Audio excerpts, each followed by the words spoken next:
Giancarlo Gentilini, ormai ci siamo, 90 anni. Qual è il regalo che vorrebbe ricevere per questo importante compleanno? Di essere continuamente amato dal mio popolo, perché ti posso dire che io non sento il peso degli anni, perché dovunque io vada la gente mi dice: signor Sindaco, sentiamo la sua mancanza, signor Sindaco, ci manca, signor Sindaco, torni lei. E questa è una iniezione di gioventù che mi permette di essere sempre in mezzo ai miei cittadini e di aiutarli, perché ti posso dire che moltissima gente ricorre a me per qualsiasi motivo e di qualsiasi genere, e io cerco di accontentarli, perché sono uno scrivano, hai capito, di vecchio stampo. Per me non è difficile scrivere continuamente, ma questo è l'affetto che forse è la controprova di cosa io ho dato al mio popolo. E infatti lei, Gentilini, in fondo è ormai da 15 anni che non è più sindaco, poi è rimasto in comune, però qual è il segreto proprio di questo affetto che la città continua a tributarle? Vedi, io ho cambiato radicalmente il modo di amministrare nel 1994 e ho lasciato da parte la fede politica che non mi ha mai imposto nulla, perché io la rimettevo, perché con Bossi ho avuto degli scontri per cui certe sue iniziative, quando andavano contro il mio popolo, io le respingevo. E poi, vedi, io ho detto a chi toccava un euro gli avrei tagliato le mani. E quindi queste mani pulite lo dicono ancora adesso: signor Sindaco, lei è stato il nostro esempio e abbiamo creduto in lei. E credo che questo messaggio, essere sempre in mezzo al mio popolo, perché in 18 anni, ho fatto 18 anni, fa sindaco e vice sindaco, non ho mai chiuso il comune. Adesso purtroppo vedo che il venerdì si chiude e si apre il lunedì. No, io ricevevo Natale, Capodanno a tutte le ore e adoperavo il sabato e la domenica per raccogliere tutte le istanze dei miei cittadini. Ecco, vedi, e essere in mezzo alla gente, perché io ho rifiutato qualsiasi carica politica, potevo diventare Presidente del Consiglio, onorevole europeo, potevo avere tutto. Ho rinunciato a tutto e ho portato avanti, anche nelle mie uscite, portavo avanti quello che la gente voleva, ma aveva paura di farlo. E allora lo facevo io e ho pagato certe davanti alla magistratura, ma sono stati sempre, ho utilizzato la mia mens come megafono per i miei cittadini. Ecco, vedi. Ha più dato o più ricevuto da Treviso?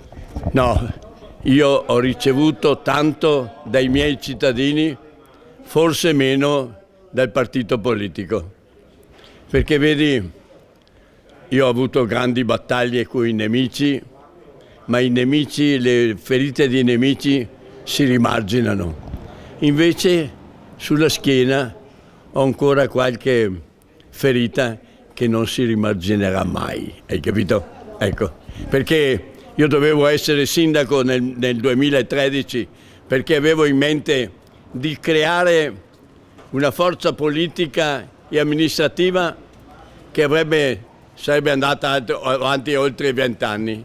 E invece Treviso ha nominato Manildo, un sindaco comunista, e io ho perso quel potere di creare una forza politica vicino ai cittadini. Quella forse è la delusione più grande. Sì, la delusione più grande è di essere stato a un dato momento abbandonato.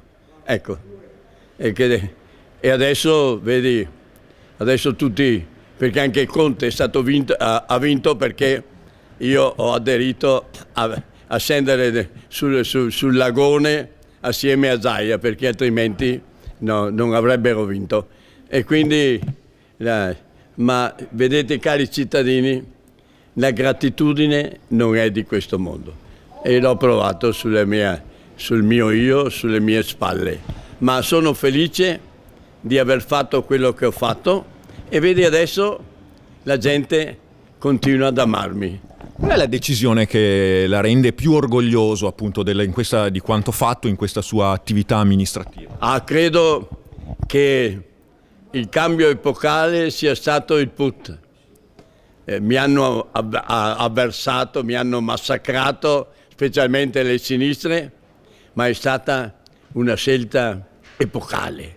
E adesso tutti quanti dicono: signor Sindaco, lei ha avuto il coraggio, perché alle volte io sono un pragmatico e quando decidevo una cosa la facevo, non mi interessava delle critiche eccetera, perché è questo che vuole la gente, decisionismo, mentre adesso nel campo politico il decisionismo è andato a patrasso. Senta, Gentilini, lei ha suscitato anche parecchie polemiche, l'ha detto, ha pagato anche il prezzo di persona andando a processo, ma oggi certe frasi sugli extracomunitari, certe prese di posizione magari sugli omosessuali le rifarebbe, le ridirebbe? Io faccio parte di un'altra generazione e quello che ho detto forse potrei limitarmi sui gay eccetera, ma vedi, io i gay ho conosciuto tanti gay, ma erano nell'intimità.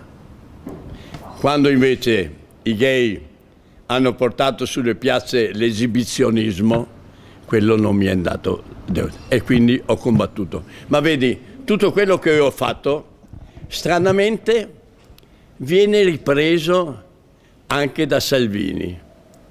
Perché quando io dicevo il blocco navale, lo ha ripreso Salvini. Quando dicevo un cordone di filo spinato da Trieste all'Austria, lo ha ripreso anche Salvini. La pena di morte io la chiedevo e l'ha ripresa anche Salvini. Allora vuol dire che quello che io avevo previsto continua ad essere realizzato. Vuol dire che non ho parlato e che non ho fatto cose che non avrebbero avuto seguito.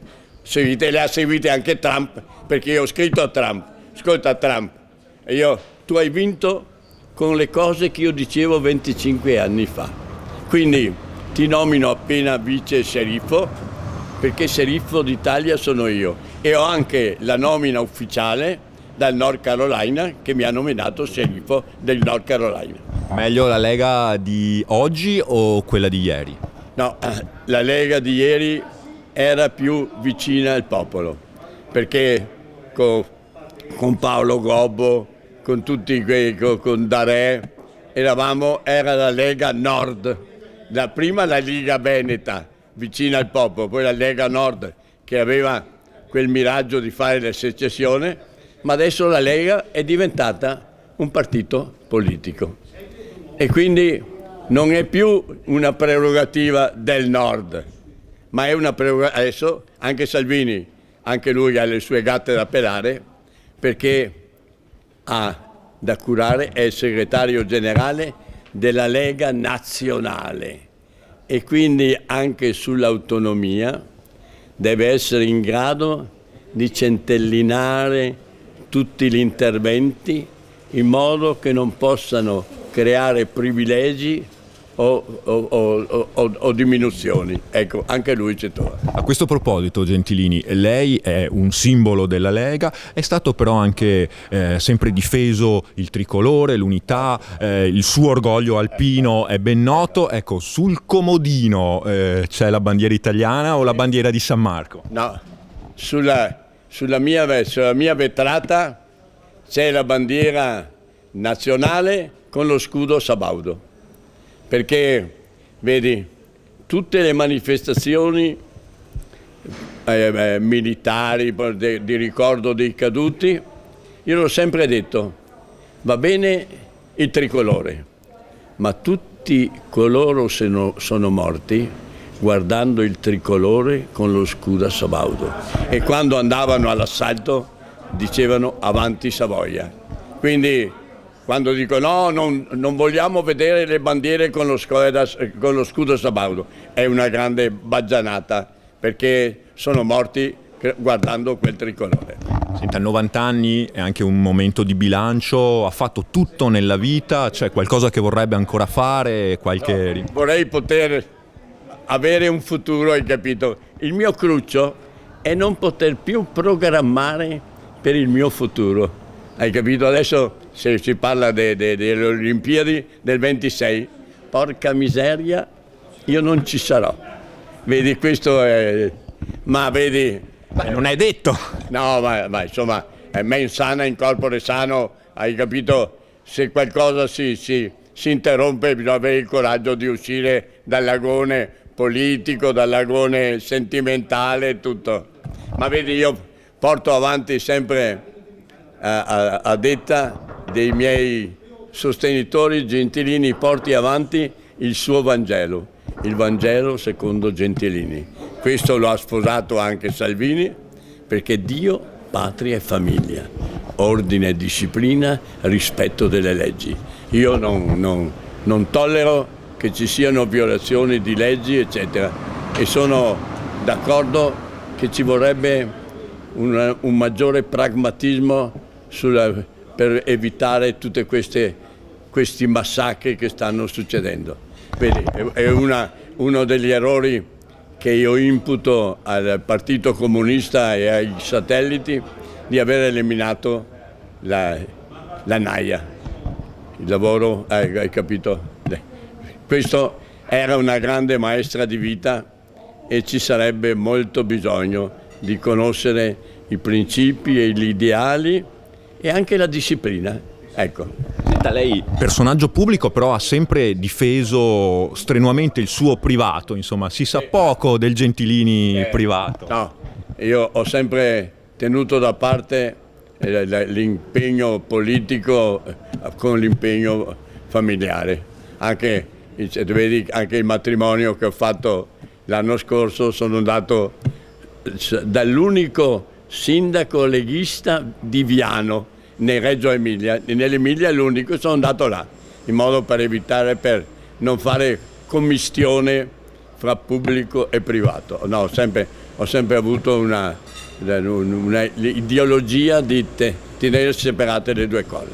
Proprio in una battuta, poco tempo fa ha dato un 7 in pagella a Mario Conte, confermiamo quel 7, voto?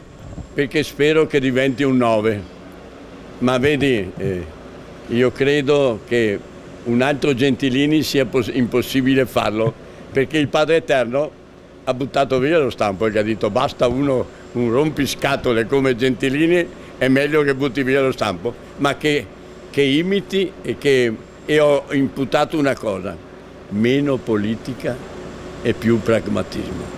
Ricordati che la politica è la morte delle amministrazioni. E che ho detto, quando ti nominano, no, tu sei stato eletto sindaco e devi essere per 24 ore su 24 a favore del tuo popolo. Sindaco Gentilini, l'intervista ormai è conclusa, in questi giorni in tantissimi le stanno facendo e le faranno gli auguri. Faccia invece lei un augurio a Treviso e ai trevigiani. Che Treviso torni ad essere il centro del mondo come era ai tempi di Gentilini, perché ti posso dire che la città di Treviso era conosciuta urbis et orbis, hai capito? E quindi, perché io ho sempre amato Treviso al di sopra di ogni cosa, prima la città, prima i cittadini, e io spero che una nuova aurora nasca sulla città di Treviso. Buon compleanno Giancarlo Gentilini. Grazie carissimi cittadini, un abbraccio sincero e continuate ad amarmi, perché io vi amerò sempre.